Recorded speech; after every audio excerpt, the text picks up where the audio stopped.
தூத்துக்குடி மாவட்டம் சாத்தான்குளம் அருகே அரசு அனுமதியின்றி கிராமத்தில் ஹெலிகாப்டரை தரையிறக்கிய விவகாரம் தொடர்பாக கிராம நிர்வாக அலுவலர் காவல் நிலையத்தில் புகார் அளித்துள்ளார். இது தொடர்பான தகவல்களை தர இணைகிறார் எமது செய்தியாளர் ஷேக் மதார். அவரிடம் பேசலாம். வணக்கம் ஷேக் மதார், இந்த புகார் தொடர்பான முழு விவரங்கள். வணக்கம். தூத்துக்குடி மாவட்டம் சாத்தான்குளம் அருகே உள்ள அமலச்சேரி கிராமத்தில் நேற்று முன்தினம் மாலையில் மர்மமான முறையில் ஹெலிகாப்டர் ஒன்று தரை இறங்கி அதில் இறங்கிய நபர்கள் சொகுசு கார் மூலம் அந்த பகுதி முழுவதும் அடைக்கப்பட்டிருந்த ஒரு செட்டுக்குள் சென்று தனியார் நிறுவனம் ஒன்று அமைப்பதாக சென்று வருவதாக கூறப்படுகிறது.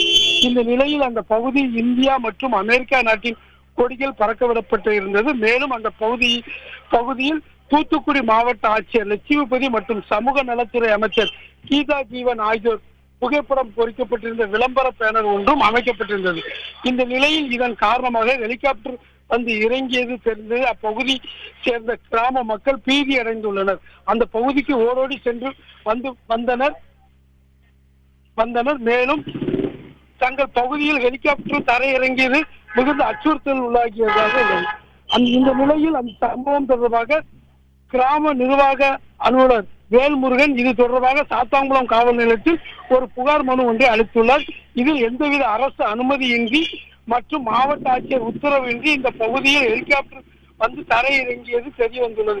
அந்த பகுதியில் அனுமதியின்றி விளம்பர பேனர் வைத்துள்ளனர். மேலும் எந்தவித அரசு அனுமதியின்றி இங்கு வைக்கப்பட்டிருந்த பேனரால் மாவட்ட ஆட்சியர் லட்சுமிபதி மற்றும் சமூக நலத்துறை அமைச்சர் கீதா ஜீவன் ஆகியோர் தனிப்பட்ட புகைப்படத்தை அந்த விளம்பர பேனரில் வைத்தது தொடர்பாக சாத்தான்குளம் காவல் நிலையத்தில் கிராம நிர்வாக அலுவலர் வேல்முருகன் இது தொடர்பாக புகார். விவரங்களுக்கு நன்றி ஷேக் மதார்.